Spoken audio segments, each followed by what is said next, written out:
भक्तों की कहानियों में भगवान के भक्तों का हार्दिक स्वागत है। महादेव भभूति से लिपटे, गले में नाग धारण कर, सिर पर जटाओं का भार संभाले, हाथों में त्रिशूल लिए शमशान में भगवान शिव जब अपने विकराल आंखों से किसी व्यक्ति को देखते हैं तो उनका ये रौद्र रूप मनुष्य क्या देवता को भी भयभीत कर देता है। किंतु क्या आपने कभी सोचा है, भगवान शिव का यह स्वरूप बाकी देवताओं से विचित्र और रहस्यमय क्यों है? और जब सभी देवताओं ने स्वर्ग को चुना, केवल शिव ही शमशान की उस भूमि पर निवास क्यों करते हैं? इन सभी प्रश्नों का उत्तर स्वयं भगवान शिव ने दिया है। आज की इस वीडियो में हम इससे जुड़ी ही एक कथा को सुनाने जा रहे हैं। जानने के लिए वीडियो के अंत तक बने रहें।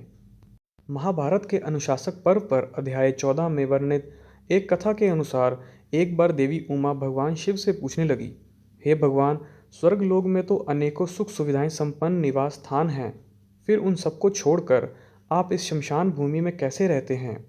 शमशान की भूमि तो हमेशा केशों और हड्डियों से भरी रहती है। चारों तरफ मनुष्य की खोपड़ियाँ और घड़े पड़े रहते हैं। गिद्धों और गिद्धड़ों की जमात लगी रहती है। हर ओर चिताएं जला करती हैं। मांस, कचा और रक्त से भूमि भरी रहती है।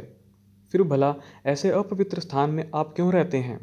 उस पर शिवजी उत्तर देते हुए बोले, देवी, मैं तो पवित्र स्थान की खोज में दिन रात इस पृथ्वी पर वितरण करता रहता हूँ, परंतु इस पूरे धरती लोक पर मुझे शमशान से बड़ा कोई पवित्र स्थान नहीं मिला।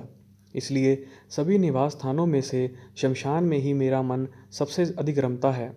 बरगद की डालियों में ढकी और मुर्दों के शरीर से टूटकर गिरी उन पुष्पमालाओं से सुसज्जित इस शमशान भूमि में मेरे भूतगणों का वास है। अपने भूतगणों के बिना तो मैं कहीं भी नहीं रह सकता। इसलिए मेरे लिए ये शमशान ही पवित्र और स्वर्गीय है।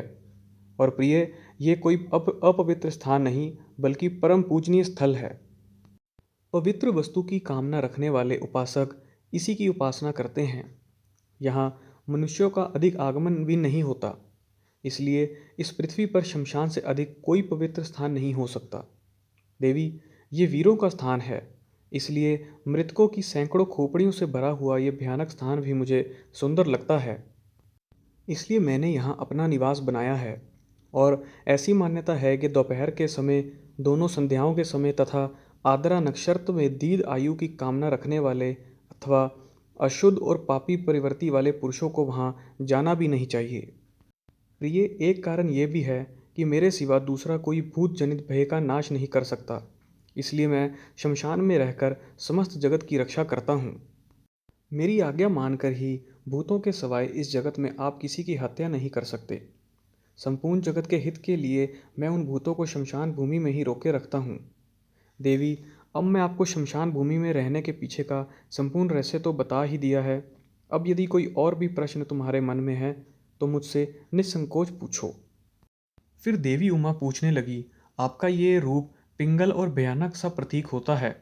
आपका पूरा शरीर भभूति से लथपथ है, सिर पर जटाओं का भार लदा हुआ है, उस पर आपकी ये विकराल आंखें ऐसा शूल और भयानक रूप प्रकट करती हैं जिससे किसी का भी मन भयभीत हो सकता है।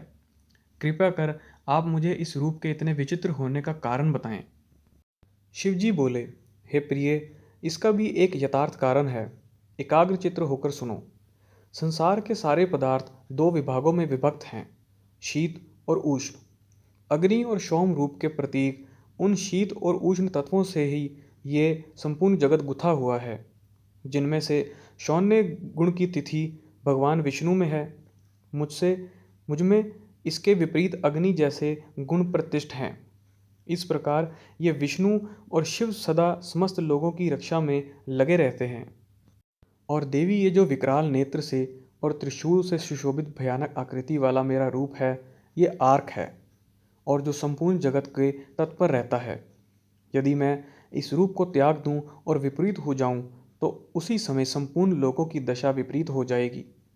देवी, इसलिए लोकहित की इच्छा से ही मैंने यह रूप धारण किया है और अब मैंने तुम्हें अपने इस रूप का रहस्य तुम्हें बता दिया है। भगवान विष्णु और भगवान रुद्र दोनों एक ही परम तंत्र का हिस्सा हैं, जिनमें से एक शौन्य गुण को संजोए हुए हैं तो दूसरा तेजस गुणों को, परंतु दोनों सर्वदा एक ही हैं। मित्रों, प्राचीन लोक में एक कथा के अनुसार एक बार महादेव जी को बिना कारण किसी को प्रणाम करता देख पार्वती जी उनसे पूछ पड़ी, हे देव, ये आप किसको प्रणाम करते रहते हैं? शिव जी ने पार्वती जी से कहा, हे देवी, जो व्यक्ति एक बार राम कहता है मैं उसे 3 बार प्रणाम करता हूँ। उस पर पार्वती जी शिव जी से पूछने लगी, किंतु आप शमशान में क्यों जाते हैं और चिता के उस भस्म को शरीर पर क्यों लगाते हैं? उत्तर देने की जगह शिव जी उसी समय पार्वती जी को शमशान ले गए। वहाँ शव अंतिम संस्कार के लिए लाया गया। लोग राम नाम सत्य कहते शव को ला ही रहे थे। तब शिवजी पार्वती को उस शव यात्रा को दिखाते हुए बोले, इस शमशान की ओर आते हुए लोग राम नाम का स्मरण करते हुए आते हैं।